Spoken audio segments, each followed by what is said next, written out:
So ayan guys, we are finally in Turtle Cove Beach. Tingnan nyo naman yung mga kaibigan ko. Alas 2 pa lang guys ng hapon. Diyos ko, kala mo hindi aabutan ng mamaya sa pagpicture. Tingnan nyo. Oh.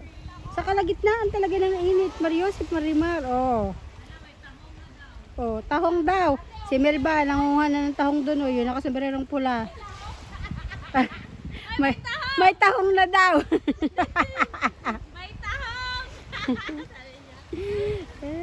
So ayan guys, napakaganda po ng swimming ay ng beach dito sa Turtle Cove Beach. Ayan guys, tingnan nyo, wala masyadong tao kasi Friday po ngayon. So ayan, ang napakaganda nating view for today. Ayun si ate, may isa doon na nagpapata ng kulay. Ayan, malinis ang ating dagat. Dito naman sa kabilang side. At tingnan nyo naman guys. So, pak, ang gaganda ng mga bahay. Oh, the best. Tadam! Ayun naman ang aking langga. Nakaupo. Dito sa amin. Ewan ko dyan. Ayan. Oh, Stella, mag-shade ka daw. Oh, ayan. Oh, si Stella naman guys na nagpapapicture, Mariosep.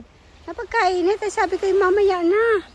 At mga bandang alas 4 ba? Alas 5. Kasi kahit alas 6 naman, masyado pang mainit dito sa Hong Kong ngayon. Kasi summer nga talaga, mga kapatid. Oh, si Melba, hindi ko na nakita guys. Ewan ko kung nasa na. Yung isa namin kasama. Ayun, kita ko na lang yung sombrero niya. Nangunguha na ng tahong. Pagkaaga. Ayan. Ayan guys, kukunti ang tao. Kami lang halos. Kasi nga today is Friday. At wala masyadong mga kunya. Ayan na oh. Bumalik na sila. Nanawa sila ng copy picture sa kalagitnaan ng init. Oh, tingnan mo, reklamo.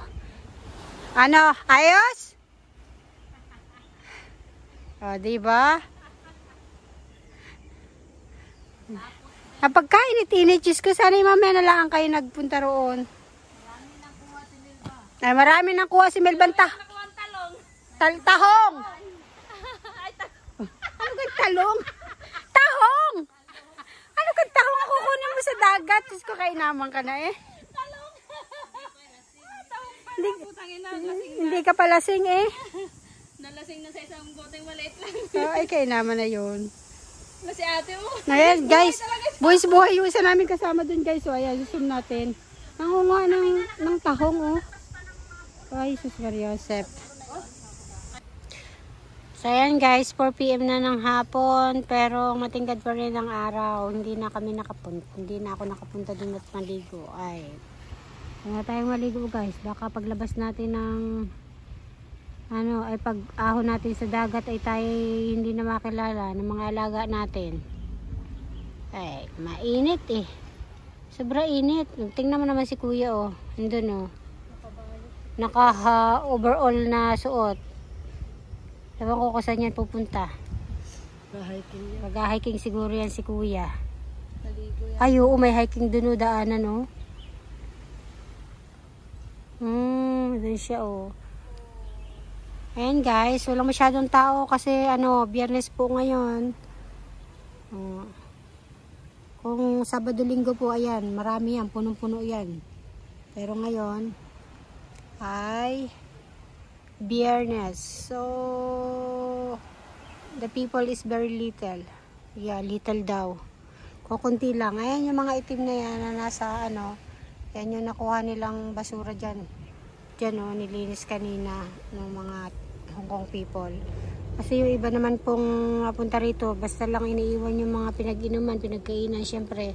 Kung hindi nila lilinisin yan, maapektuhan ng mga isda sa ilalim ng dagat. So ayun na si kuya, oh, talagang mag-hiking siya mag-isa, oh. Ayan. Good luck kuya, ingat sa ahas. At napakainit po. Oh, di ba? So yan. Maganda dito guys. Peaceful. Tapos maganda rin talaga pag pupunta ka dito yung ano, weekdays. Not yung hindi yung Sabado Linggo. Pag Sabado Linggo talaga guys. Uy, talagang daming tao. Yan, yan. Hindi ako lulusob sa tubig. Kahit anong mangyari ay ang init. Diba? Yung mga kaibigan ko, yun sila ang pumunta.